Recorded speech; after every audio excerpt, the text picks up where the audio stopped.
कहानी के शुरुआत में हम एक लड़की को देखते हैं जो कि काफी स्पीड में स्कूल की तरफ जा रही होती है क्योंकि आज वो काफी लेट हो गई थी। तभी उसकी नजर एक बीस्ट फोक पर जाती है। ये असल में जानवर की शक्ल वाले इंसान होते हैं। वो लड़की सोचने लगती है कि अभी मुझे ये बीस्ट फोक कुछ ज्यादा ही दिखाई देने लगे हैं, लेकिन वो ज्यादा ध्यान नहीं देती और चुपचाप स्कूल की तरफ जाने लगती है। इसके बाद हमें स्कूल में टीचर बताते हैं कि जो बीस्ट फोक होते हैं असल में वो काफी साल पुराने एक एक्सपेरिमेंट की वजह से बनाए गए थे और वो सभी बीस्ट एक खास जगह पर रहते हैं जिसका नाम साइतामा होता है और ये बीस्ट लगभग इस दुनिया में 3000 के करीब होते हैं। फिर वो बताते हैं कि ये बीस्ट लोग अभी इंसानों की दुनिया में आने लगे हैं और इनको काफी स्पेशल परमिशन मिला है ताकि ये भी इंसानों की तरह आराम से रह सके। मतलब कि वो भी अब हमारे स्कूल में पढ़ने वाले हैं। लेकिन तभी एक लड़की टीचर से पूछती है, मैंने सुना है कि बीस्ट लोग काफी अग्रेसिव होते हैं। तब टीचर उन्हें बताता है कि हाँ, तुमने सही कहा, लेकिन यहाँ पर केवल वो ही बीस्ट लोग आने वाले हैं जिनकी सरकार ने अच्छे तरीके से जांच की है और वो आज से ही यहाँ पर आने वाले हैं। फिर हम उसी लड़की को देखते हैं जो देखती है कि गेट बंद हो चुका है, मतलब कि वो काफी लेट हो गई थी। जिसके बाद वो पीछे के रास्ते से जाने लगती है पर उसे वहाँ एक बंदा दिखाई देता है। वो उसके पास आती है और कहती है, क्या तुम भी लेट हो गए हो? वो बंदा कहता है उसे रास्ता नहीं पता था इसलिए वो लेट हो गया था। इसके बाद वो लड़की अपना बैग दीवार के ऊपर से फेंकती है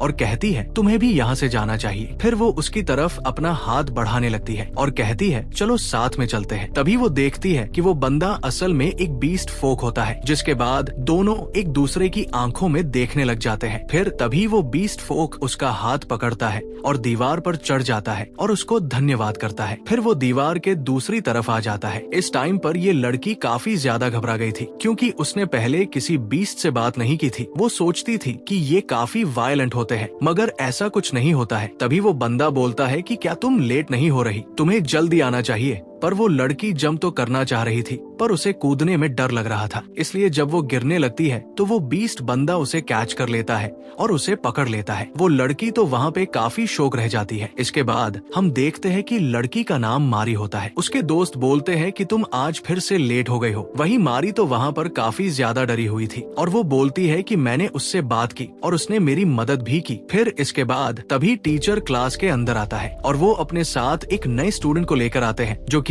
वही बीस्ट फोक होता है। टीचर बताते हैं कि जैसा कि मैंने पहले बताया था, इसे एक खास मौका मिला है हमारे स्कूल में पढ़ाई करने का और ये अभी 16 साल का है, तो तुम्हें इसके साथ अच्छे से पेश आना है। वो बीस्ट उन्हें अपना नाम हिदाका सुनागु बताता है। क्लास के अंदर सब उसी के बारे में बात करने लग जाते हैं। तभी टीचर उसे मारी के बगल वाली सीट पर बैठने के लिए बोलता है। बेचारी मारी ये सुन के थोड़ी घबरा जाती है। इसके बाद हिदाका अपनी सीट पर जाकर बैठ जाता है। मारी उसे देखकर सोचती है, मैं आराम से बाहर का नजारा लेती थी और अब बीच में ये खंभे जैसा बीस्ट आ गया है। इसके बाद उनकी स्कूल खत्म हो जाती है। हम देखते हैं कि काफी लोग उस बीस्ट बंदे की फोटो लेने लगते हैं। सब इतने बड़े बंदे को देखकर काफी हैरान होते हैं। वही जो मारी होती है वो तो काफी ज्यादा डरी हुई होती है। वो सोच रही थी कि आखिर मुझे अब क्या करना चाहिए और तभी वो सोचती है कि सबसे पहले मुझे इसे धन्यवाद करना चाहिए। अचानक तभी हिदाका के पास एक लड़का आता है। वो बोलता है कि क्या तुम जानवरों की तरह बात कर सकते हो? ये सुनने के बाद तो मारी वहाँ पर काफी ज्यादा डर जाती है और सोचती है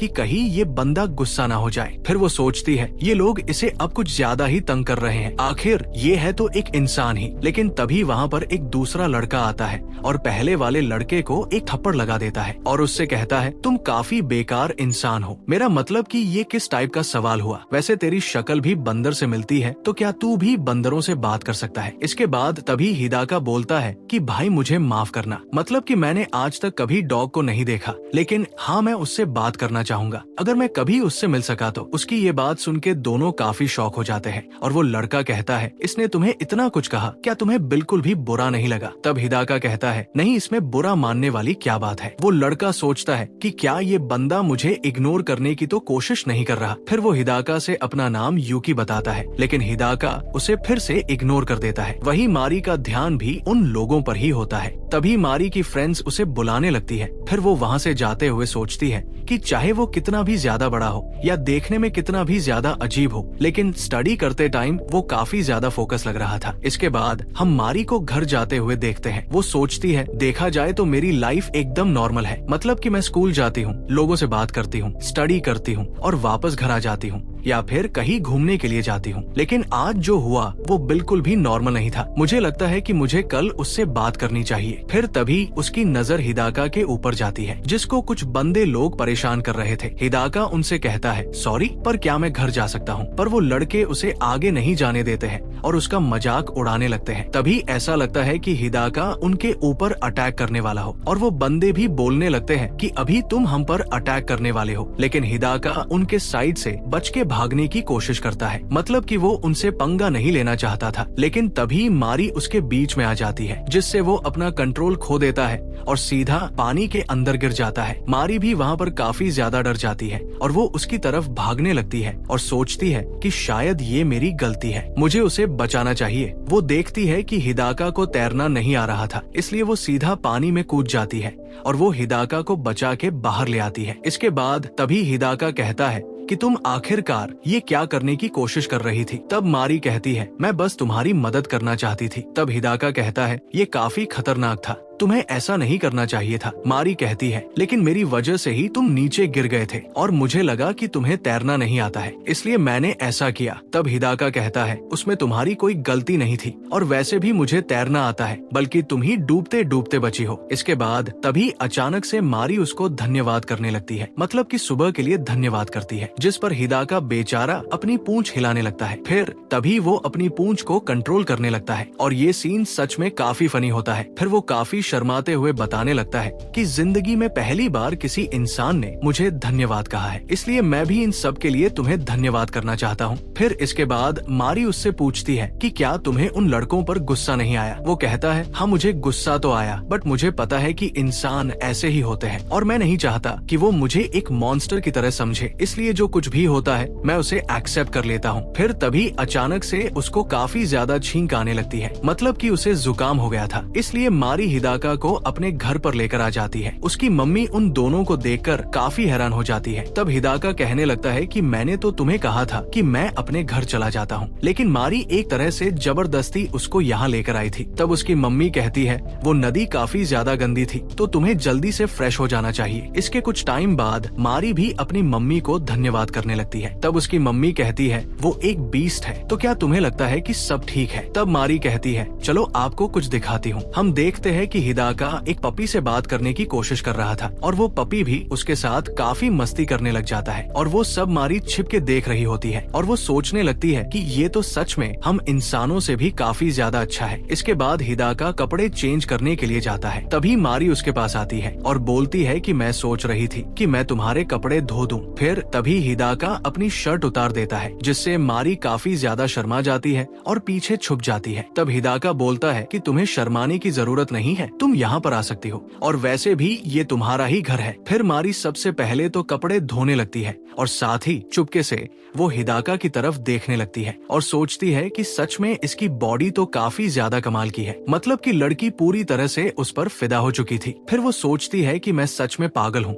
ये मैं कैसी बातें सोच रही हूँ। फिर वो डिटर्जेंट उठाने की कोशिश करती है, लेकिन उसका हाथ वहाँ पर नहीं पहुँच पाता है। तब हिदाका उसे वो उठा कर देता है, पर तभी गलती से दोनों का नाक आपस में टच हो जाता है, जिससे दोनों काफी ज्यादा शर्मा जाते हैं और पीछे हट जाते हैं। मारी तो शर्माते हुए फटाक से वहाँ से भाग जाती है। मारी बाहर जाने के बाद सबसे पहले अपनी नाक को टच करने लगती है और हिदाका भी बाथरूम में नहाते टाइम अपनी नाक को टच करने लगता है और वो सोचने लगता है कि मारी की स्मेल काफी अच्छी थी और वो दोनों ही अभी इस टाइम पर काफी ज्यादा शर्मा रहे थे और सोच रहे थे कि आखिर मेरा दिल इतनी जोर जोर से क्यों धड़क रहा है। फिर इसके अगले सीन में हमें हिदाका दिखाया जाता है जो कि स्कूल जा रहा था। तभी वहाँ पर दूसरे बीस्ट बंदे पूछने लगते हैं कि कहीं इंसानों ने तुम्हें तंग तो नहीं किया। हिदाका कहता है, नहीं सब ठीक रहा। तभी लोग उसके मजे लेने लग जाते हैं कि कोई बात नहीं, तुम्हें झूठ बोलने की जरूरत नहीं है। इस पर हिदाका उन पर चिल्लाने लग जाता है और कहता है, मुझे अब 3 साल वहाँ पर बिताने हैं तो मुझे कोई प्रॉब्लम नहीं है। फिर वो वहाँ से चला जाता है। इसके बाद हम देखते हैं कि वहाँ पर काफी तगड़ी सिक्योरिटी होती है ताकि कोई बीस्ट बिना परमिशन रिएक्शन बाहर ना आ जाए। इसके बाद हिदाका हमें स्पोर्ट्स क्लास में दिखाया जाता है और वो सच में काफी तगड़ा खेल रहा था। सभी लोग उसको देख के काफी ज्यादा हैरान थे और उसकी टीम के प्लेयर तो भाई काफी ज्यादा खुश थे। वो उसे टीम में ज्वाइन करने के लिए कहने लगते हैं। वहीं मारी भी सोच रही थी कि सच में मुझे उसको देखने में काफी ज्यादा अच्छा लगता है। फिर वो अगेन उसके एब्स की तरफ देखती है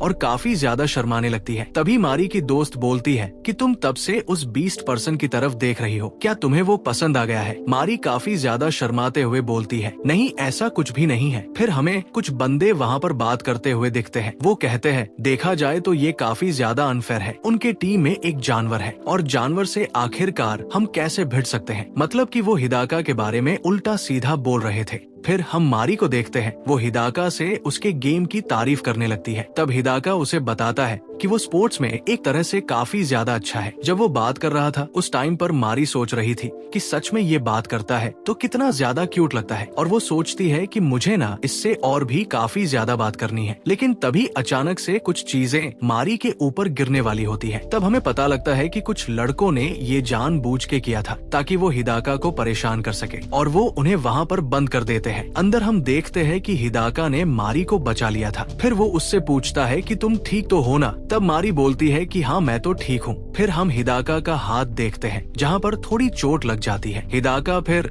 गेट खोलने की कोशिश करता है पर वो खुल नहीं पाता है। तब वो मारी से माफी मांगने लगता है कि उसकी वजह से वो भी यहाँ पर फंस गई है। मारी कहती है, नहीं इसमें तुम्हारी कोई गलती नहीं है, और वो उसके हाथ पर पट्टी भी बांध देती है। फिर वो कहती है, तुम्हारा हाथ इतना ठंडा क्यों है? तब हिदाका उसे बताता है कि जब मैं नर्वस होता हूँ तो ऐसा हो जाता है। फिर वो कहता है, ये पट्टी थोड़ी ढीली है तो क्या मैं इसे थोड़ा टाइट कर दूं? फिर वो उसे थोड़ा टाइट कर लेता है और उसे बताता है कि हम जहाँ रहते हैं वहाँ कोई हॉस्पिटल नहीं है, इसलिए हम अपना इलाज खुद ही कर लेते हैं। पर जब कंडीशन थोड़ी सीरियस होती है तभी हमें हॉस्पिटल आने दिया जाता है। इसलिए मैं स्कूल आना चाहता हूँ ताकि मैं एक डॉक्टर बन सकूँ। मैं अपने गाँव में एक हॉस्पिटल बनाना चाहता हूँ जिससे मैं अपने लोगों का इलाज कर सकूँ। इसलिए जब मुझे तुम्हारे स्कूल में पढ़ने का मौका मिला तो मैं बहुत खुश हो गया था, बट मुझे नहीं लगता कि इंसान मुझे आसानी से यहाँ रहने देंगे। मैं हमेशा शांत रहने की कोशिश करता हूँ, बट फिर भी लोग मुझे परेशान करते रहते हैं। उसकी ये सब बात सुनकर मारी थोड़ी भावुक हो जाती है और सोचती है, सच बताओ तो मैंने हिदाका की मन की बात सुनी और मैं चाहती हूँ कि उसकी इच्छा पूरी हो जाए और उसके रास्ते में कोई भी रुकावट न आए। फिर मारी कहती है, तुम्हें हमेशा परेशान नहीं रहना चाहिए, मतलब कि इससे तुम काफी ज्यादा थक सकते हो और इससे तुम्हारी पढ़ाई के ऊपर भी असर होगा। फिर वो बोलती है कि क्या पता मैं तुम्हारी कुछ मदद कर सकूं। तब हिदाका कहता है, आखिरकार तुम मेरी मदद क्यों करना चाहती हो? तब मारी उसे बताती है कि तुम मेरे दोस्त हो इसलिए। तभी मारी को रियलाइज होता है कि उसने शायद कुछ ज्यादा ही बोल दिया, जिससे वो काफी घबरा जाती है और वो गिरने वाली होती है। तभी हिदाका सही टाइम पर उसको बचा लेता है। फिर हिदाका कहता है कि क्या तुम सच में मुझसे दोस्ती करना चाहती हो? हिदाका इस टाइम पर ना काफी ज्यादा खुश होता है और ब्लश करने लगता है। अभी उन दोनों के बीच का माहौल काफी ज्यादा अच्छा होने लगता है, लेकिन तभी अचानक से हिदाका को कुछ होने लगता है। मतलब कि मारी के अंदर से उसे कुछ अलग सा स्मेल आने लगता है, जिससे वो अपना कंट्रोल खोने लगता है और थोड़ा अग्रेसिव होने लगता है। फिर वो मारी के गर्दन को चाटने लगता है, जिससे मारी वहाँ पे काफी डर जाती है और सोचने लगती है, आखिर इसे क्या हो गया है, कहीं ये मुझे खा तो नहीं जाएगा। तभी अचानक से हिदाका उसके ऊपर अटैक कर देता है और यहीं पर ये एपिसोड खत्म हो जाता है। तो आप लोग कमेंट सेक्शन में बताओ कि आप लोगों को ये सीरीज कैसी लगी। वैसे इस सीरीज की स्टोरी आगे काफी जबरदस्त होने वाली है, तो आप लोग इसे आखिर तक देख सकते हो।